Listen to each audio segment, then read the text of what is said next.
चिकित्सा खर्च नहीं रहेगा। ये सरकार का फैसला है, और ये जो सरकार का फैसला है वो छत्तीसगढ़ की सरकार नहीं, भारत सरकार का फैसला है। भारत की सरकार का ये कहना है कि ये जो चिकित्सा का खर्च होता है ये बजट का घाटा बढ़ाता है,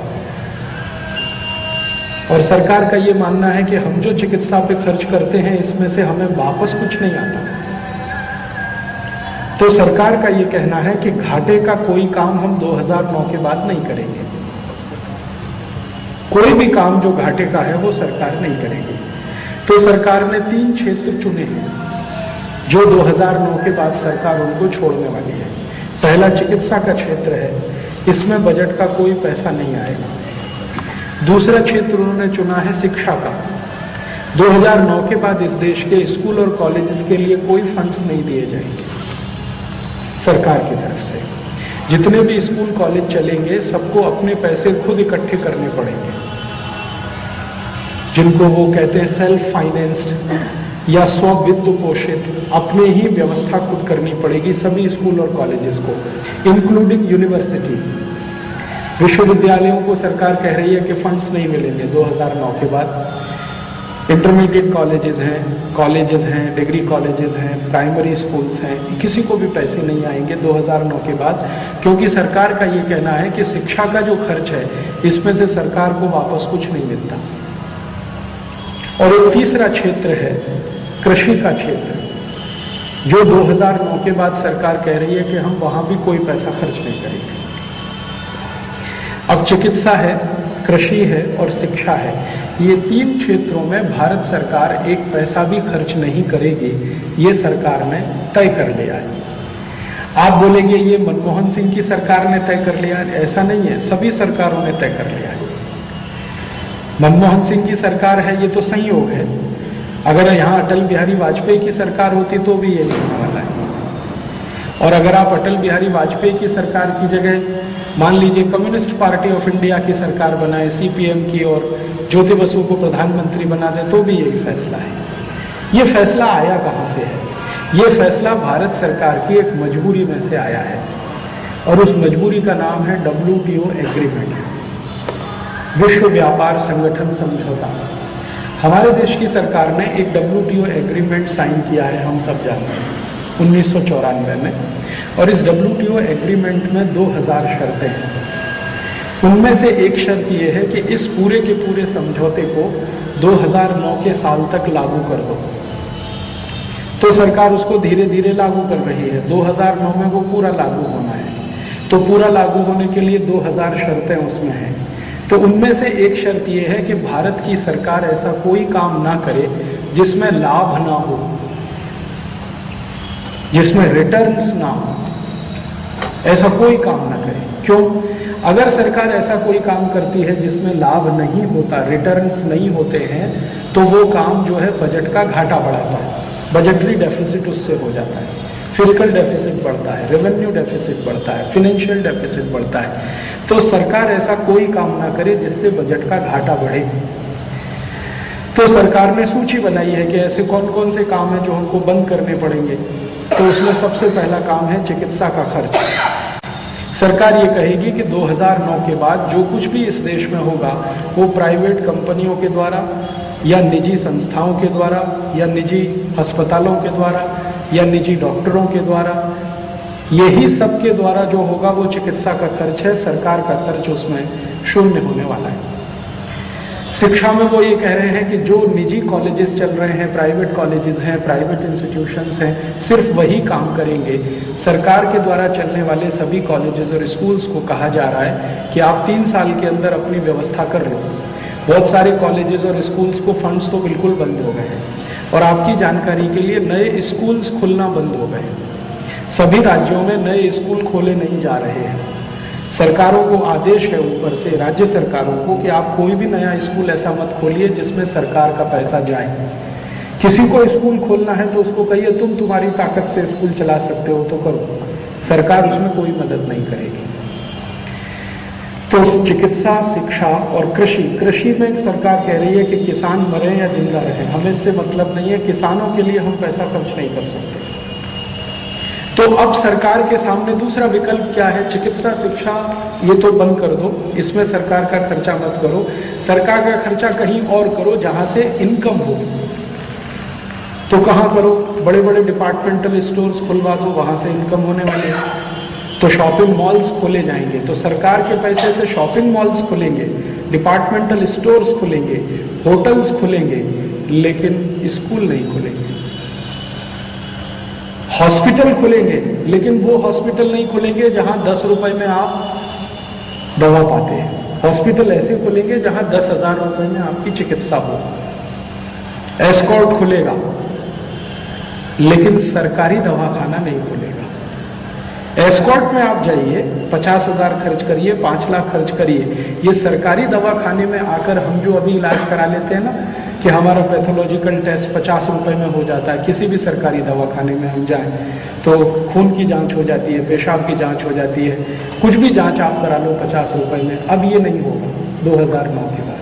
2009 के बाद अगर खून की जांच करानी है तो किसी प्राइवेट हॉस्पिटल में जाइए, 10,000 खर्च करिए, 20,000 खर्च करिए, जांच कराइए। अभी हम सरकारी दवाखाने में जाते हैं और मुझे कोई चेस्ट इन्फेक्शन है और एक्सरे निकलवाना है तो अभी भी 25-30 रुपए में निकल आता है। तो सरकार कह रही है 2009 के बाद ये बंद हो जाएगा। आपको एक्सरे निकालना है, जरूर निकालिए, किसी बड़े हॉस्पिटल में जाइए। सरकार का ये स्टैंड है कि हम अपनी तरफ से चिकित्सा के लिए, शिक्षा के लिए और कृषि के लिए कोई पैसा खर्च नहीं करेंगे, क्योंकि इसमें से रिटर्न्स नहीं आते हैं, लाभ नहीं मिलता है। हम पैसा खर्च करेंगे वहाँ, जैसे डिपार्टमेंटल स्टोर्स हैं, यहाँ से पैसा मिलेगा। हमें स्पेशल इकोनॉमिक जोन्स बनाने हैं, उसमें पैसा लगाना है, वहाँ से हमें रिटर्न्स मिलेगा। हमें बहुत बड़े बड़े एरियाज मल्टीनेशनल कंपनीज को बेच देने हैं, क्योंकि वहाँ से रिटर्न्स मिलेगा। तो सरकार अभी हो गई है व्यापारी। एक शब्द में मैं ये कहूँ, व्यापारी वही करता है जहाँ से लाभ की उम्मीद हो। व्यापारी ऐसा कोई काम नहीं करता जहाँ लाभ ना मिले। लाभ नहीं मिले तो वो धर्मार्थी काम होता है।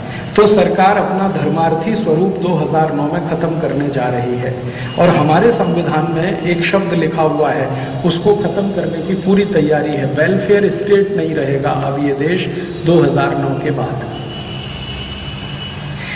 और केंद्र सरकार ने इसके लिए सर्कुलर भेजना शुरू कर दिया है। अभी थोड़े दिन पहले मुझे all India institute of medical sciences में जाने का मौका मिला, तो मैंने वो सर्कुलर पढ़ा। वहाँ के डायरेक्टर ने मुझे कहा, देखो राजीव भाई, आप बोलते थे ये बात 1998 में, अभी ये हमारे सामने आ गई है। मैंने ये कभी 1998 में कहा था कि अगर WTO एग्रीमेंट लागू होगा तो ये चीज़ होने वाली है। तो वो कहते हैं हाँ आपने हमको 98 में बोला था, लेकिन अब हम देख रहे हैं कि ये हो रहा है। All India institute of medical sciences में चिट्ठी आ गई है कि अगले साल से पगार को छोड़कर कोई भी फंड्स नहीं आएंगे।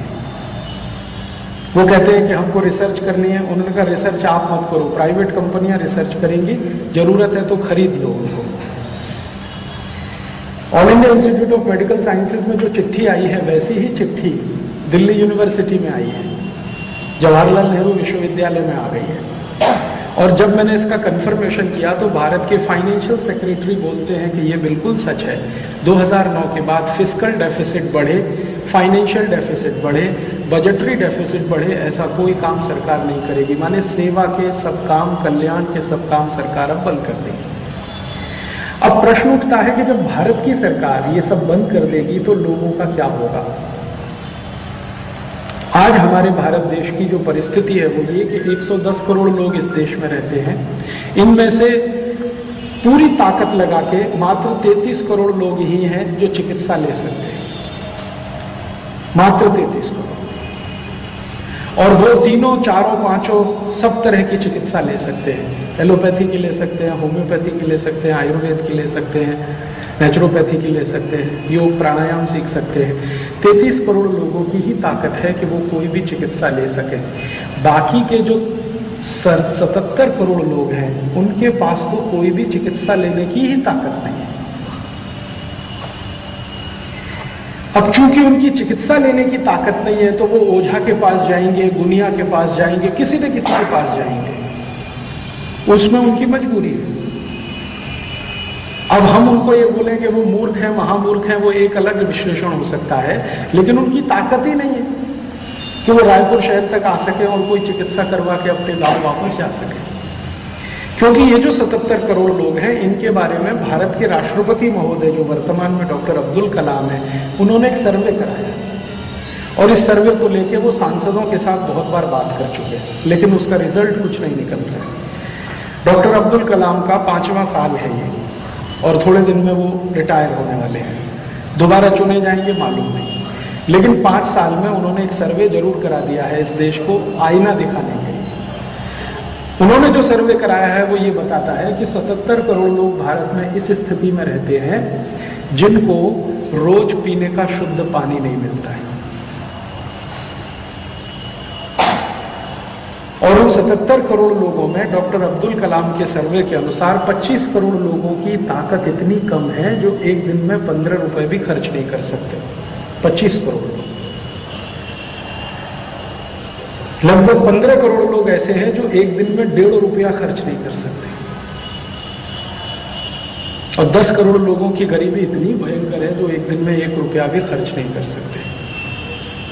उनको 2 समय खाने का कभी भी भोजन नहीं मिलता। डॉक्टर अब्दुल कलाम ने ये जो सर्वे कराया वो इंडियन स्टैटिस्टिकल डिपार्टमेंट की मदद से कराया और वो सर्वे बोलता है कि भारत में कुल 21 करोड़ परिवार हैं, उनमें से 14 करोड़ परिवारों के पास झुग्गी झोंपड़ियां हैं, घर भी नहीं है। जिनको घर कहा जाए ऐसी स्थिति में भी वो नहीं रहते, तो वो झुग्गी झोंपड़ी में रहते हैं। तो इतनी भयंकर गरीबी में इस देश के 77 करोड़ लोग रहे, उनकी चिंता है कि वो क्या करेंगे 2009 के बाद। अभी तो हम ये मान लेते थे कि कहीं प्राइमरी हेल्थ सेंटर है, सरकार का दवाखाना है, वो वहां जा सकते हैं, 2-5 रुपए में कुछ गोली मिल गई, डॉक्टर ने उनकी मदद कर दी तो कुछ तो कर सकते हैं। लेकिन 2009 के बाद वो भी खत्म होने वाला है। भारत की सरकार मालूम है सारे प्राइमरी हेल्थ सेंटर को रिलायंस को सौंपने जा रही है। टोटल प्राइवेटाइजेशन, रिलायंस चलाएगा प्राइमरी हेल्थ सेंटर्स को। अब रिलायंस वालों से मैंने पूछा आप कैसे चलाएंगे, तो उन्होंने कहा हम ये सब प्राइमरी हेल्थ सेंटर्स को हॉस्पिटल में बदल देंगे। तो ठीक है, हॉस्पिटल में तो बदल देंगे, फीस का क्या होगा, बिना फीस के इलाज होगा। उन्होंने कहा नहीं, फीस तो लेनी पड़ेगी, मिनिमम 500 रुपए, 1000 रुपए, 1500 रुपए से कम में तो हम चला नहीं पाएंगे कोई भी हॉस्पिटल, क्योंकि हमें डॉक्टर रखना है, उसको 10,000 की पगार देनी है, 5 डॉक्टर रखने हैं, 50,000 की पगार देनी है, हॉस्पिटल बढ़िया बनाना है, 2 मंजिल, 3 मंजिल, 4 मंजिल, एयर कंडीशनर, उसमें लिफ्ट भी लगानी है, सब कुछ फैसिलिटीज देनी है, तो 500-1000 रुपये फीस तो देनी ही पड़ेगी। तो माने गांव का गरीब आदमी जो 10 रुपये फीस दे के कभी कल्पना करता था कि इलाज करा ले, वो अब संभव नहीं है। सरकार की योजना है कि अगर सारे प्राइमरी हेल्थ सेंटर को रिलायंस ना चला सके तो अपोलो को दे दो, कुछ एस्कॉर्ट्स को दे दो, कुछ अपोलो को दे दो, कुछ रिलायंस को दे दो, कुछ किसी डॉक्टर रेड्डीज लेबोरेटरी को दे दो। तो ये सारी बड़ी कंपनियां लाइन में लगी हुई हैं, एक एक करके इनको एक एक एरिया मिलने वाला है। वो एरिया में इन्वेस्टमेंट करेंगे, तो वो ये कहते हैं कि हम इन्वेस्टमेंट करेंगे तो इसमें से रिटर्न लेंगे। रिलायंस की पॉलिसी है कि हम 1 रुपए लगाएंगे तो 3 रुपए लेने हैं हमको इसमें से, नहीं तो हम 1 रुपया क्यों लगाएं। अपोलो की पॉलिसी है कि 1 रुपया लगेगा तो 4 रुपए लेंगे उसमें से। रेड्डीज लेबोरेटरी वाले कहते हैं कि 1 लगाएंगे तो 2.5 रुपए तो चाहिए कम से कम हमको रिटर्न के रूप में।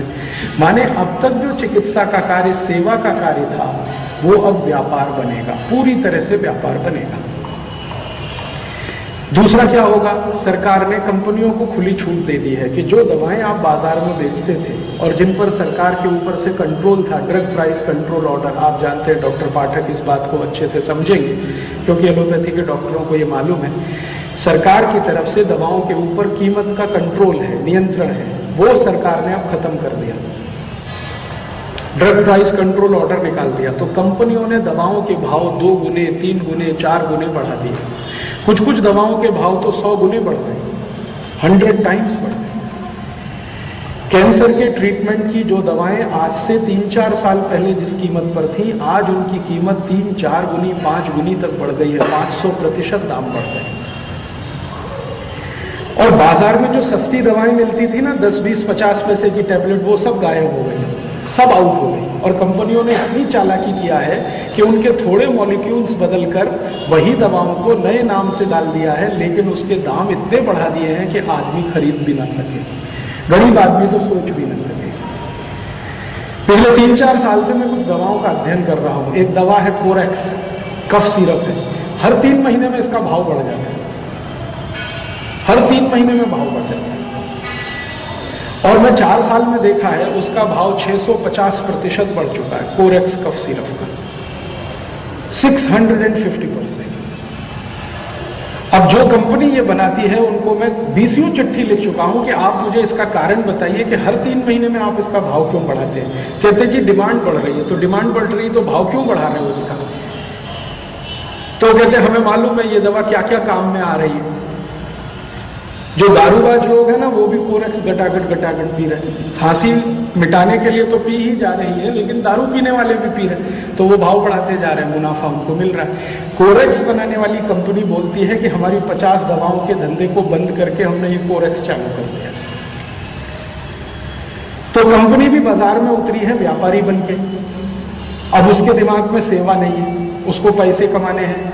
और सारी बड़ी बड़ी विदेशी कंपनियां इसीलिए आ रही हैं जिनके ये दरवाजे खुले हैं। तो कंपनियां व्यापारी, सरकार भी व्यापारी, और डॉक्टर तो व्यापारी हैं ही, जो आप थोड़ी देर पहले स्वीकार कर चुके हैं। डॉक्टरों में व्यापार करने की प्रवृत्ति इतनी जबरदस्त हो गई है जिसका उदाहरण सुनो देखो तो शर्म से सिर झुक जाता है कि कोई बेचारा आ गया पेट के दर्द का मरीज, उसको दे दिया एनेस्थीसिया, लिटा दिया, किडनी काट के निकाल लिया, 2 लाख रुपए में बेच दिया। अब डॉक्टर के यहाँ जब किडनी काट के निकाल के बेच दिया 2.5 लाख रुपए में, वो मरीज सीधा साधा भोला भाला, उसको कुछ पता नहीं, उसने तो ये सोच के ऑपरेशन कराया कि पेट का दर्द ठीक होगा, मालूम नहीं है कि डॉक्टर ने किडनी काट के निकाल दिया। अब उसको 10-12 साल पता भी नहीं चलता, क्योंकि एक ही किडनी से काम चलता रहता है। 10-12 साल बाद पता चला, कोई डॉक्टर ने बताया तुम्हारी तो एक किडनी ही नहीं है। तब वो सोचता है कि ये गई कहाँ। तब वो बोलता है मैं किसी डॉक्टर के पास गया था, मेरा ऑपरेशन हुआ था, तो निकाल लिया उस डॉक्टर ने, अब करोगे क्या, और बेच दिया उसने 2.5 लाख रुपए। इस लेवल के व्यापारी हैं डॉक्टर। व्यापार भी होता है ना, उसकी भी एक गरिमा होती है, ये तो गरिमा के भी नीचे उतरे हुए हैं। बेचारी कोई भी भोली भाली सीधी सादी गांव की महिला आ जाए गर्भावस्था में, बिना सीजर उसका अगर बच्चा पैदा हो जाए तो डॉक्टर मानता है कि मेरी तो नाक ही कट गई, जो नॉर्मल डिलीवरी हो गई। सीजर तो होना ही चाहिए, जबरदस्ती होना चाहिए, कंपलसरी होना चाहिए। तो डॉक्टर व्यापारी, सरकार व्यापारी, कंपनियां व्यापारी। फंस गया तो ये बेचारा कस्टमर, या आप उसको कहिए ग्राहक, या अच्छे शब्दों में कहिए भारतीय नागरिक, जो इस देश का नागरिक है, वो तीनों व्यापारियों के बीच में फंस गया। वो करे क्या, वो इलाज कैसे कराए, चिकित्सा कैसे पाए। इस विषय पर डॉक्टर अब्दुल कलाम के साथ घंटों हम लोगों ने मगजमारी की। जब उनका सर्वे खत्म हुआ ना, तो उन्होंने दिल्ली में एक मीटिंग बुलाई थी देश भर के लोगों की। मैं भी चला गया उसमें, मुझे भी बुला लिया कि अब बताओ क्या करेंगे, सरकार तो ये बंद कर देगी। और वो मुझे कह रहे थे कि अगर मैं भी प्रधानमंत्री हो जाऊं तो मैं भी यही करूंगा, क्योंकि WTO की कंडीशन है। WTO में अगर हम हैं तो हमको ये मानना ही पड़ेगा, या तो हम WTO छोड़ें, समझौता रद्द कर दें, तो फिर रास्ता हमारे लिए खुला है। उतनी ताकत अभी हिंदुस्तान के किसी नेता में नहीं है कि वो WTO छोड़ दे। कम्युनिस्ट नेताओं में भी नहीं है, उनसे भी बात करके हमने देख लिया। तो BJP, Congress, Janata Dal, CPM, CPI सब WTO के साथ में है। माने कोई भी प्रधानमंत्री आ जाए, मनमोहन सिंह को हटा दो, किसी को भी ला दो, वो WTO की शर्तें आने ही वाली हैं, तो सरकार तो इसमें से जाने ही वाली है। तो ये तीनों क्षेत्रों का 100% प्राइवेटाइजेशन होने ही वाला है। प्राइवेटाइजेशन का एक ही मतलब है, जिसके पास पैसे हैं उसको चिकित्सा मिलेगी, और जिसके पास पैसे नहीं है उसको कुछ नहीं होने वाला, वो मरेगा बिना दवा के। तो हमारी चिंता ये है कि जिसके पास पैसे नहीं है उसका क्या हो। इस चिंता में ये परिचर्चा आयोजित हुई है, और ये यहाँ पहली बार हुई है ऐसा नहीं है। देश भर में मैं जगह जगह ये परिचर्चा कर रहा हूँ पिछले 1.5-2 साल से। सभी पैथीज के डॉक्टरों को बुलाना, उनके साथ बैठना, दिमाग लगाना, ब्रेनस्टॉर्मिंग सेशन करना, कुछ रास्ता निकालो इसमें से। तो कहते एक ही रास्ता है राजीव भाई, ये WTO रद्द करा दो। अब WTO रद्द करने के लिए भी तो हम हिंदुस्तान में कोई बड़ा अभियान चलाएं, लाखों करोड़ों लोगों को जन जागृति करके खड़ा करें सरकार के खिलाफ, वो मजबूर करे तो सरकार WTO कैंसिल करे। उसमें जितना समय लगेगा मुझे अंदाजा है, क्योंकि गांधी जी को इस देश को खड़ा करने में 45 साल लग गए, जबकि उनकी तपस्या हमसे कई गुनी ज्यादा थी। उनकी तपस्या इतनी बड़ी थी कि अफ्रीका के हीरो होके आए थे इस देश में, तब भी 30 साल लग गए। 1915 से काम शुरू किया था और 1945 में जाके थोड़ा परिणाम दिखाई दिया था कि हाँ भारत आजाद हो सकता है। हम तो उनकी चरणों की धूल के बराबर नहीं, ना हमारी इतनी तपस्या है, ना इतनी तेजस्विता है। तो गांधी जी को देश खड़ा करने में इतने साल लग गए, तो हमको कुछ समय तो लगेगा। WTO रद्द कराना हो और जो कराना हो, तात्कालिक क्या किया जाए? तब दिमाग में एक प्रश्न आया, उसका समाधान अभी उनके व्याख्यान से हुआ। पांडे जी ने जो बोला ना कि इस भारत में जो चिकित्सा ले सकते हैं 33 करोड़, उनको जो मर्जी है वो करें। वो एलोपैथी में जाएं, होम्योपैथी में जाएं, आयुर्वेद में जाएं, नेचुरोपैथी में जाएं, रामदेव बाबा के पास जाएं, मुरारी बाबू, कहाँ जहां जाना है जाएं। 33 करोड़ है, उनके पास पैसे हैं, वो जहां जाना हो जाएं। लेकिन हमारी समस्या उन 77 करोड़ की है, वो क्या करें? या तो आप उनको छोड़ दीजिए कि वो ओझा के पास जाएं, गुनिया के पास जाएं, और ओझा और गुनिया उनका जो करना है करें, तो फिर हम रोए क्यों उनके लिए? और या उनके लिए कोई वैकल्पिक व्यवस्था करें। तो हम लोगों के दिमाग में एक बात आ रही है कि कोई वैकल्पिक व्यवस्था अगर उनकी करनी हो, एक विकल्प तो ये है कि वो मरे मरे, हमसे क्या लेना देना। एक है कि नहीं, उनकी कोई वैकल्पिक व्यवस्था हम कर सकते हैं क्या? तो फिर हम सब मिलकर बैठें और कोई ऐसा रास्ता निकालें कि ये 77 करोड़ लोग अपने जीवन में कभी बीमार पड़े तो कुछ तो ऐसा करें कि उनका कुछ रास्ता हो जाए, समाधान हो जाए। इस दृष्टि से ये परिचर्चा है। अब इसमें क्या हो सकता है? पांडे जी का व्याख्यान में बड़े गौर से सुन रहा था, तो उनकी ये बात मेरे समझ में आई कि देखो भैया, आयुर्वेद तो जीवन शैली है, ये चिकित्सा व्यवस्था नहीं, ये जीवन शैली है। तो क्या ये आयुर्वेद की जीवन शैली उन 77 करोड़ लोगों तक हम पहुंचा सकते हैं कि भैया तुम ये जीवन शैली में आ जाओ तो तुम्हें पैसे खर्च करने ही नहीं पड़ेंगे? ये है बात। अगर हम आयुर्वेद को जीवन शैली मानते हैं कि ये जीवन जीने की कला है, ये हमारी जीवन शैली है, ये प्रकृति और मनुष्य के आपस के संबंध पर आधारित है।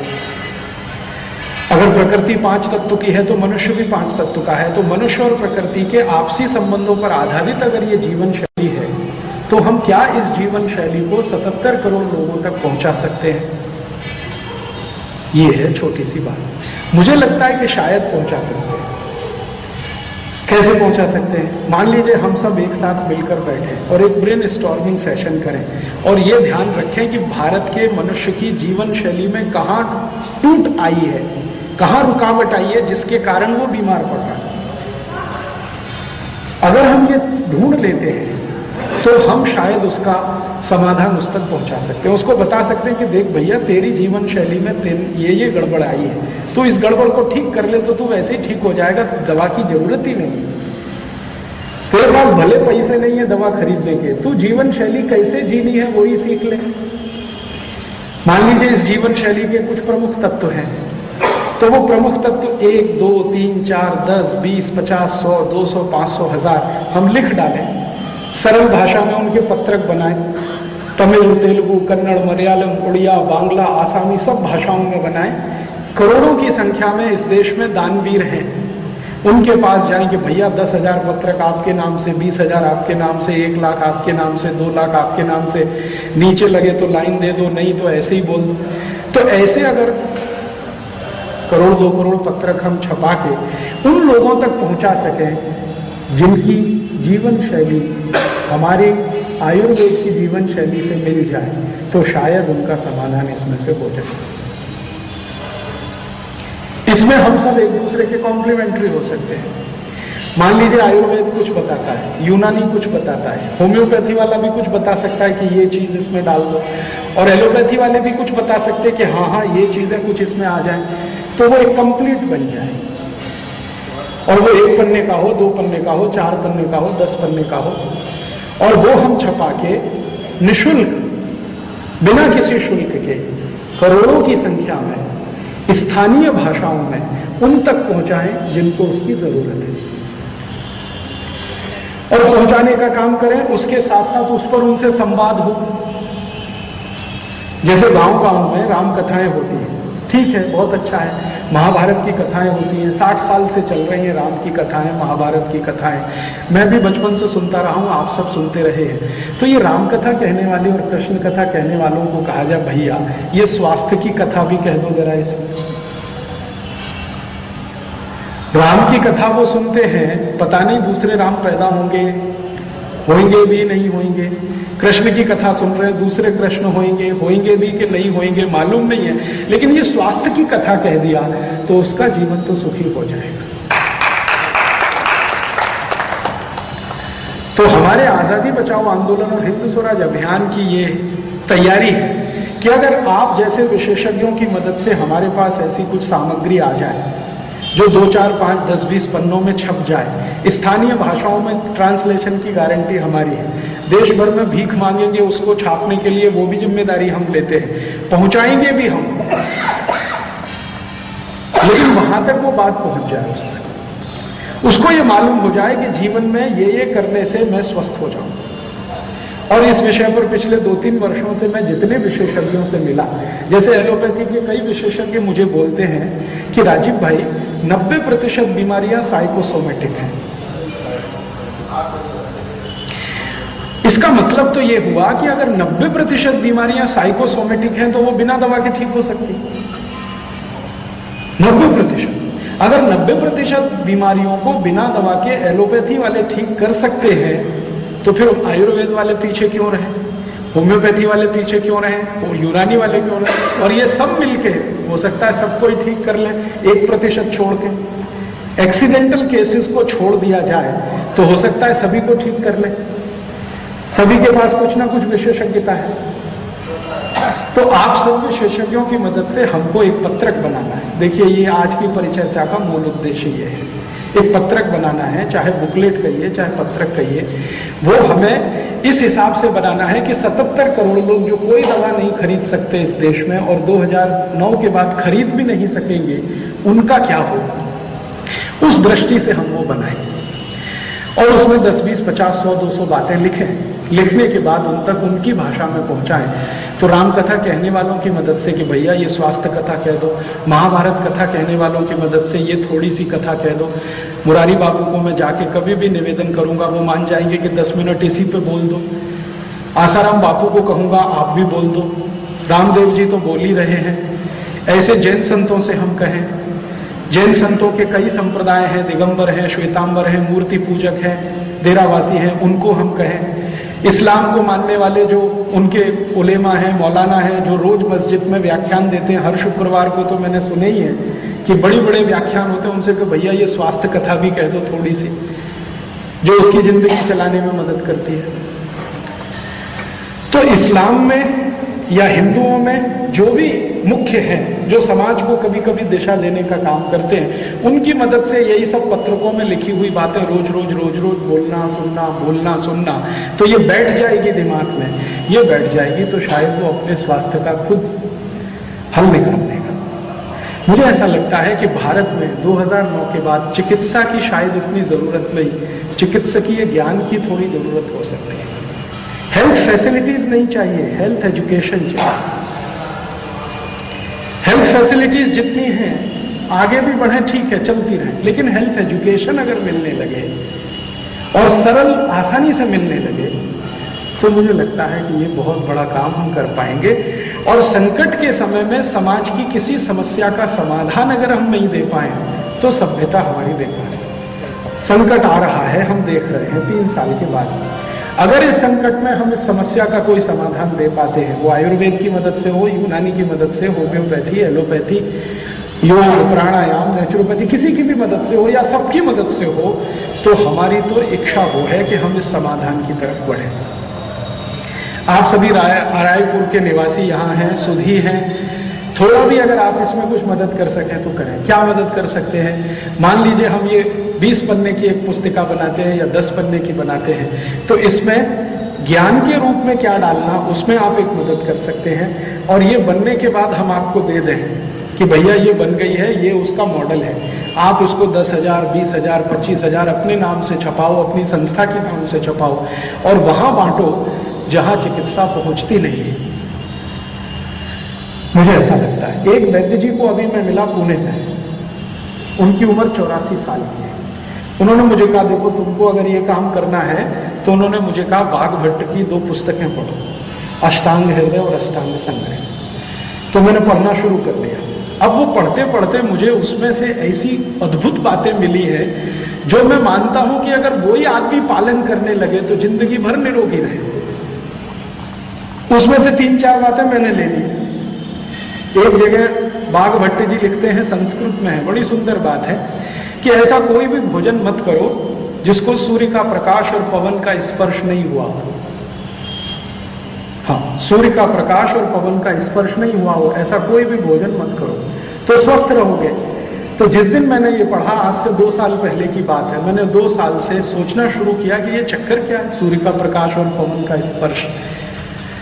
तो बहुत दिन के बाद समझ में आया कि फ्रिज में रखा हुआ भोजन मत करो, क्योंकि फ्रिज एक ऐसी चीज है जिसको ना सूर्य का प्रकाश मिलेगा ना पवन का स्पर्श मिलेगा।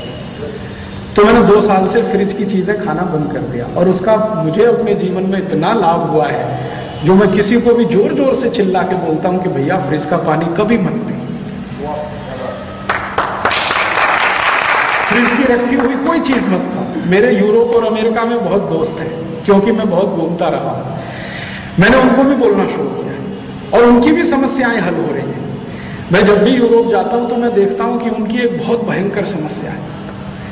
कोई भी यूरोपियन और अमेरिकन आदमी सवेरे जब टॉयलेट रूम में जाता है तो 1 घंटे के पहले बाहर ही नहीं आता, एवरेज कभी कभी 2 घंटे।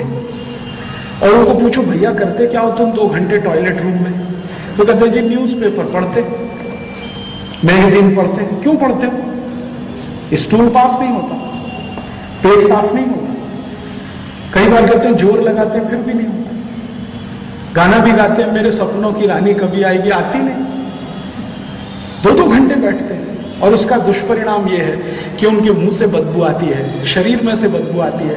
शरीर की बदबू को छुपाने के लिए डिओडोरेंट स्प्रे करते हैं, मुंह की बदबू को छुपाने के लिए माउथ फ्रेशनर स्प्रे करते हैं। तब समझ में आया कि ये उनकी मजबूरी है, स्टेटस सिंबल नहीं। फिर मैंने कहा फ्रिज का पानी बंद कर दो, और किया, और 7वें दिन से पेट साफ होने लगा।